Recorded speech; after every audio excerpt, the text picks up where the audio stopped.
Good afternoon, everyone. Welcome to our May 18th Town Board meeting. Please join us for the pledge. I pledge allegiance to the flag of the United States of America and to the republic for which it stands, one nation, under God, indivisible, with liberty and justice for all. Roll call. Supervisor Wareheim. Here. Councilman McCarthy. Here. Councilwoman Noack. Here. Councilwoman Inzarello. Here. Councilman Lohman. Yeah. Okay, this afternoon, before we start the agenda, we do have one site plan.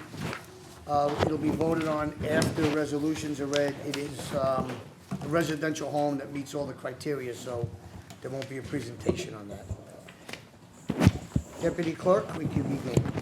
The Kingsport Chamber of Commerce, Kingsport Rocks Music Concert on Thursday, August 10th, from 3 to 10. We have two public hearings. The first public hearing is to consider amendments to Chapter 112 of the Town Code regarding elevator inspections. Jennifer Junks, Assistant Town Attorney, is here to describe the change. Good afternoon, Supervisor and Town Council members. The purpose of today's hearing is to consider some minor amendments to Chapter 12 involving inspection of elevators. And one of the changes is to clarify that one- and two-family residents are not to be included. It involves having competent inspections done by New York State-approved inspectors. And the second change is that those inspections are to be done pursuant to New York State Uniform Fire Prevention and Building Code. And they're to be posted in the car and copies being given to the town as well. That's the extent of the changes. Any questions? Thank you. Any questions by the board? Thank you. Is there anyone in the audience who wishes to be heard on this public hearing? That being said, I'll move to close. Second. Councilman Lohman. Yes. Councilwoman Inzarello. Yes. Councilwoman Noack. Yes. Councilman McCarthy. Yes. Supervisor Wareheim. Yes. The second public hearing is to consider proposed amendments to Chapter 322 zoning as it relates to nursery zones. And Allison Murray from our Planning Department is here to describe the amendments. Good afternoon, Supervisor, members of the Town Board. I'm here to present a proposed amendment to the zoning ordinance as it relates to nurseries. This proposed amendment would allow nurseries to be located in both the LI and HI zones, in addition to zones that they're currently permitted in, which is NB, CB, and WSI. The restriction in the LI zone is that it would be excluded from the Hauppauge Industrial Park, so permitted only in those LI zone properties that are outside the industrial park. Any questions? Questions by the board? No Thank you. thank you, Allison. Anyone in the audience wish to be heard on this public hearing? That being none, move to close. Second. Councilman Lohman. Yes. Councilwoman Inzarello. Yes. Councilwoman Noack. Yes. Councilman McCarthy. Yes. Supervisor Wareheim. Yes, thank you, and we'll move on. Authorize the town clerk to advertise for two public hearings, both at Town Hall at 2 o'clock. The first on Tuesday, July 11th, to consider amendments to Chapter 112 of the Town Code regarding construction site safety training. And the second is on June 6th, to consider proposed local law 12-2023 to amend Chapter 43, as 42, we're correcting it to 43, of the Town Code entitled Anti-Bias Task Force, to change the title to the Town of Smithtown Unity Council. Councilman Lohman. Yes. Councilwoman Inzarello. Yes. Councilwoman Noack. Yes. Councilman McCarthy. Yes. Supervisor Wareheim. Yes. Consent agenda controller 1 to 5, consent resolutions 1 to 3, and the minutes of May 2nd. Councilman Lohman? Oh, Anyone on the board wish to remove any resolutions from the consent agenda? No, thank you. No. Okay. Councilman Lohman? Yes. Councilwoman Inzarello. Yes. Councilwoman Noack. Yes. Councilman McCarthy. Yes. Supervisor Wareheim. Yes. The town board to issue a CEQA negative declaration determination of non-significance in the matter of the application for site plan approval by Brian Toomey for Lancaster Avenue dwelling, and in the town board's own motion to amend Chapter 322 of the Town Code entitled zoning as it relates to the nursery use in LI and HI zoning districts. Councilman Lohman? Yes. Councilwoman Inzarello? Yes. Councilwoman Noack? Yes. Councilman McCarthy? Yes. Supervisor Wareheim. Yes. Authorize the town clerk's office to advertise for bid 53, tractor truck, 54, flatbed truck, 60, disposal of screen fill rebid, and 59 asphalt resurfacing rebid. Councilman Lohman? Yes. Councilwoman Inzarella? Yes. Councilwoman Noack? Yes. Councilman McCarthy? Yes. Supervisor Wareheim. Yes. Authorize the town clerk's office to advertise for the following request for proposal.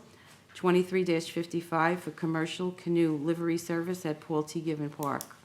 Councilman Lohman? Yes. Councilwoman Inzarella? Yes. Councilwoman Noack? Yes. Councilman McCarthy? Yes. Supervisor Wareheim. Yes. Award the following bids and authorize the purchase of the associated goods or services. 2352 for a used wheel loader to Komatsu American Corporation, and 2342 for masonry supplies to State Material Masonry Supply. Councilman Lohman? Yes. Councilwoman Inzarella? Yes. Councilwoman Noack? Yes. Councilman McCarthy? Yes. Supervisor Wareheim. Yes. The town board to approve the following: a termination of agreement with the Rockville Risk Management Association, extension of agreement with Global Fueling Systems, acceptance of recertification of the record of activities filed by a member of the Board of Zoning Appeals to the New York State Local Retirement Employee System for the term of January 1st through December 31st, 2024. Extension of bid 2254 for maintenance and repair of physical systems with EnviroTrack and Wareran LFG services. Change orders 1 to 3 to the agreement for engineering services for Callahan's Beach reconstruction with Hayduck Engineering. Authorize payment to DRV4 for custom cabinetry work at the Paul J. Fitzpatrick Country Club in the amount of $39,550. Rejection of all bids received on May 11th in connection with bid 2346 for disposal of screen fill. Ratification of the execution by the supervisor of a memorandum of agreement with the Smithtown Administrators Guild. The superintendent of highways to enter into agreements with school districts and villages to perform maintenance work and snow removal and to supply materials on an actual cost basis through May 31st, 2024. Amendment to the 2023 Highway Road Program to remove Moreland Drive and Hop Hog. And authorize 2 grant applications, both for the Department of Environment. The first is regarding energy efficiency and construction conservation block grants, and the second is regarding 2023 Inflation Reduction Act for Urban and Community Forestry. Rescission of Resolution 2023-237 as it pertains to the award of bid 23-3 for asphalt resurfacing. Extension of bid 2252 for traffic signal maintenance and installation with GAC. And the last is the adoption of the Town of Smithtown cybersecurity policy. Councilman Lohman? Yes. Councilwoman Inzarella? Yes. Councilwoman Noack? Yes. Councilman McCarthy? Yes. Supervisor Wareheim. Yes. The town board to issue a written consistency determination pursuant to Chapter 151 of the Town Code that application 202301 is consistent with the local water revitalization plan. Councilman Lohman? Yes. Councilwoman Inzarella? Yes. Councilwoman Noack? Yes. Councilman McCarthy? Yes. Supervisor Wareheim. Yes. The town board to authorize the acceptance of a donation from Stop and Shop Community Bag Program in the amount of $56 to the animal shelter. A donation to the Senior Citizen Department for $50 from Joanne Lynch. And a donation from Smithtown Charitable in the amount of $1,000 to the Horizons Department. Councilman Lohman? Yes. Councilwoman Inzarella? Yes. Councilwoman Noack? Yes. Councilman McCarthy? Yes. Supervisor Wareheim. Yes. Authorize the supervisor to execute the following resolutions on a form approved by the town attorney. Agreements with various fire departments and districts outside the town of Smithtown to utilize the Edward Mankuski Fire Training Center for a 1-year term. Amendment to the agreement with Zan's Kosher Deli and Restaurant to increase the daily meal price by the sum of 25 cents. Medical professional liability insurance policy with Admiral Insurance Company for the Horizons Department. A joint municipal cooperative bidding program with Eastern Suffolk BOCES. A service agreement with LightPath for 5 dark fiber lines. An intermunicipal agreement with the Village of Head of the Harbor, Village of the Branch, and a Village of Nissquag for the installation of traffic signs and application of pavement markings on village roads. And an agreement with Pitney Bowes for Pre-Sort Extra Program 2023 for pickup and sorting of mail at Town Hall. Councilman Lohman? Yes.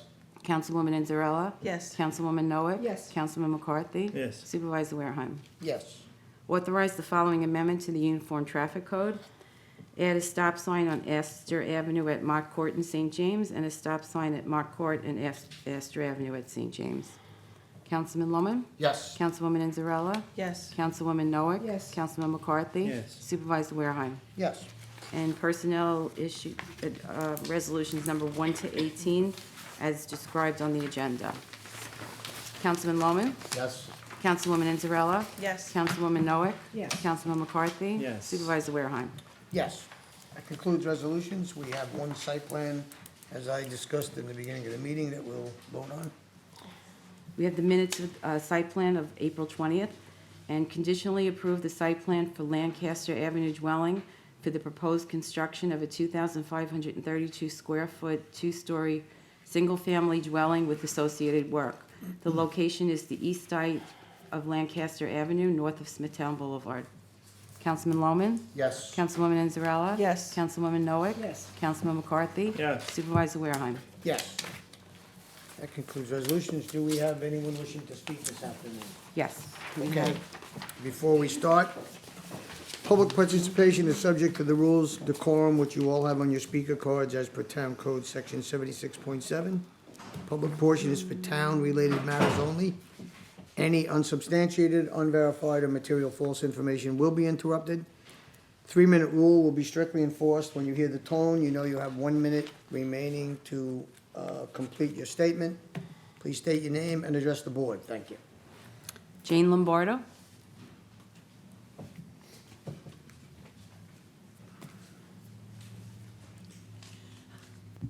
Hi, Jane Lombardo, 41 Sandy Hill Road, Comac, New York. I'm here on behalf of Sweetbriar Nature Center to say thank you very much. We have seen some remarkable changes, and a lot, it's all due to what you've been doing. So we want to thank you. If you haven't been there lately, come by. We have a brand-new walkway with, it looks like paving stones, but it's not. It's a faux paving stone that's even better. And the back porch now has a flat surface that people can walk on and not trip and fall, so we appreciate that. On June 10th, we're having a butterfly fair and a raptor release. So if you want to come by, we'd love to see you there. It's always a lovely day. So I just wanted to take time to say thank you very much. We really appreciate it. Thank you. Thank you very much, and if you're happy, we're happy. And we'll come by and visit. Vincent DeLeese? Good. Okay, thanks. Vincent Dulise, 140 Alder Drive, Kings Park, New York. First of all, I just want to thank you all for what you do. I know that running this town is tremendous, and I really do appreciate all the effort that goes in. We have a wonderful town here. My family's been here since 1979. My brother's in St. James. My mom is in Nesconset. I'm in Kings Park. We love it because it's a beautiful place to live, historic. We've been here our whole lives. My concern today is the growing number of commercial signs that one sees on poles, corners, and the side of the road all throughout our town in every single part, in all of the villages, in the branch, in Head of the Harbor, St. James, Kings Park, Smithtown, Nesconset, all of them. Companies are mass producing them and placing them everywhere with no regard for the resident. In many cases, they are residents, and they don't have regard for their fellow residents. I gave you some examples. If you could take a look, I just shot those this morning on the way here. Our current approach, though successful to a degree, is clearly not completely working in its most effective means. I see signs, many of which have been reported previously to the Department of Public Safety, still up after months. There's one on Maple Avenue that's been there the entire time. And again, this is all over town. It's rampant.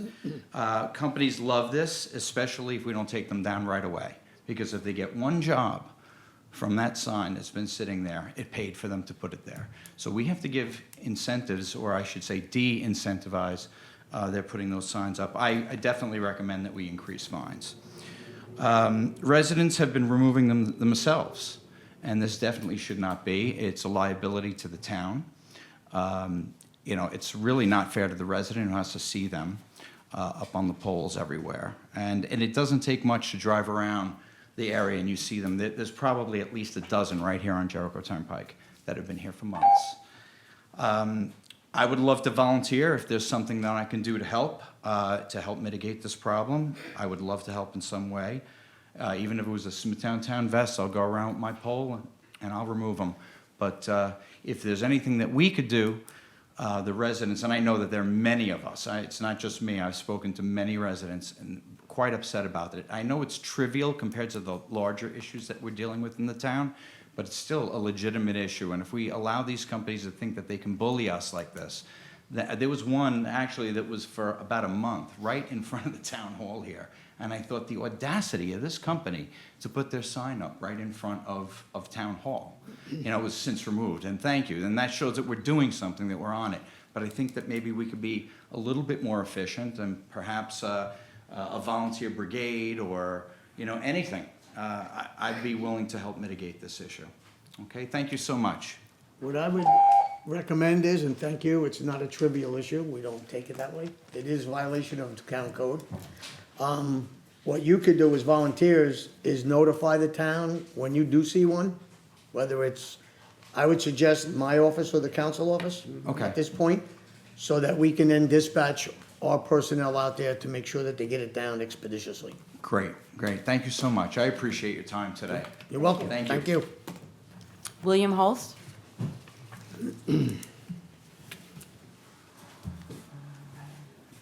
Thanks. Good afternoon, Mr. Supervisor, member of the Town Council. In going through the draft generic environmental impact statement, and also going to look at the request for qualifications, RFQ for the transit-oriented development, I noticed something very interesting in terms of the generic environmental impact statement. There's clearly a listing of goals and objectives. When I look at the RFQ for the transit-oriented development, it doesn't really seem that the selected respondent has much in the way of guidance in terms of what the town board is expecting. I know it seems to be written in a way that puts a lot of burden on somebody who wants to be the selected respondent. But I think that in terms of planning, that it would make a good deal of sense for there to be some sort of statement as to the goals. Now in the draft generic environmental impact statement, there are particular goals. There are a variety of different goals, anything from enhancing the viability of downtown businesses to protecting the environment and the cultural and the natural features of the town, as well as preserving and maintaining the existing single-family home, detached homes. The document that I gave to the deputy clerk, and which there's a copy for each of you, goes back to the time in 1961, where after they had the comprehensive plan in 1957, the director of planning basically asked for guidance from the town board. I guess Richard DeClercq, who probably, I certainly don't remember him back in 1961, he was suggesting to the town board to have some sort of statement in terms of what the expectation was in terms of apartments. They had numerous applications for garden apartments and different things, and he wanted some guidance from the board. And it seems that as part of the development plan in 1961, there actually was an articulation by the town on November 3rd, 1961, in terms of how many units in one, in each location would be appropriate, so not to negatively impact the one-family residential character of the town. So I would think if you know, this development in terms of the transit-oriented development is going to be able to develop in the next, say, 20 years, that there be some guidance and some sort of goals set. There are the word goals are used on page 3 of the RFQ, but there's really no articulation of what the goals are. So I think in terms of the size of development in that area, what the town expects, how it sort of meets the other goals of the town in terms of protecting single-family homeowners, and also can better utilize the area. That would be helpful, and possibly a selected respondent would be able to have some sort of guidance. I think that in terms of trying to outsource too much of the legal work, I don't really understand it. I don't know why the town board would want to have this selected respondent coming up with language that I think the town attorney's office or the town attorney's office with outside counsel should come up with in terms of drafting ordinances and related matters. So hopefully there'll be community involvement. Hopefully there'll be involvement by the town board, and I thank you very much. Thank you, Mr. Holtz. We will take your document under advisement and discuss it with our planning folks and town attorney's office. Teresa Sanchez?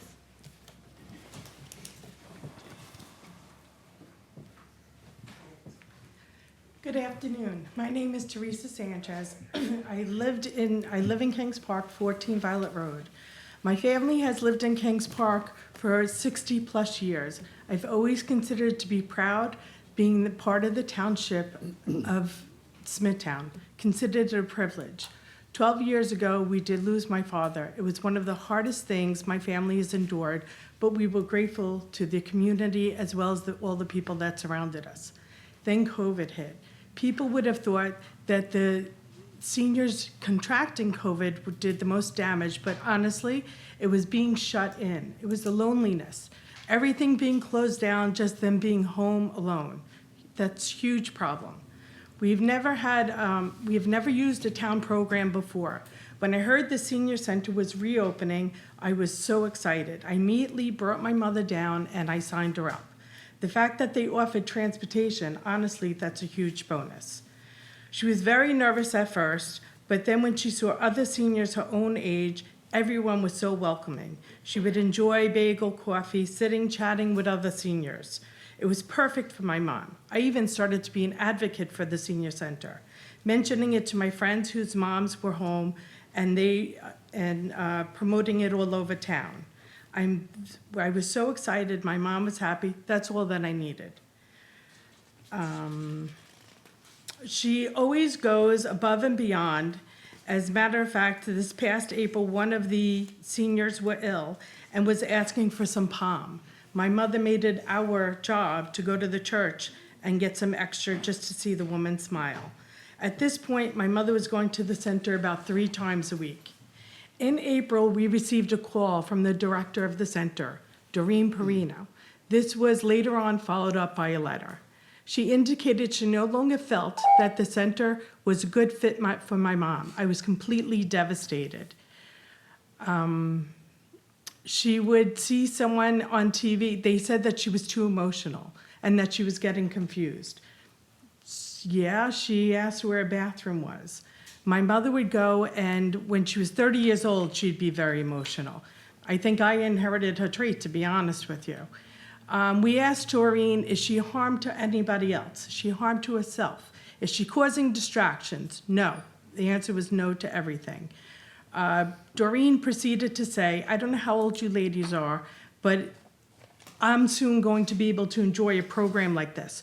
We're trying to get younger seniors in here, and it doesn't help when they see some seniors falling asleep. My thought was, oh my God, is she kidding me? Did she really just say that?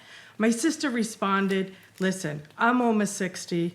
I'm not at 60, not at 65, not at 70 would I be joining this program. But anyways, it's just really, it's sad what we're doing to our seniors. My mother has done nothing wrong, but be a little confused. And I believe, and correct me if I'm wrong, you helped construct a letter to my home. Am I right on that? I don't know.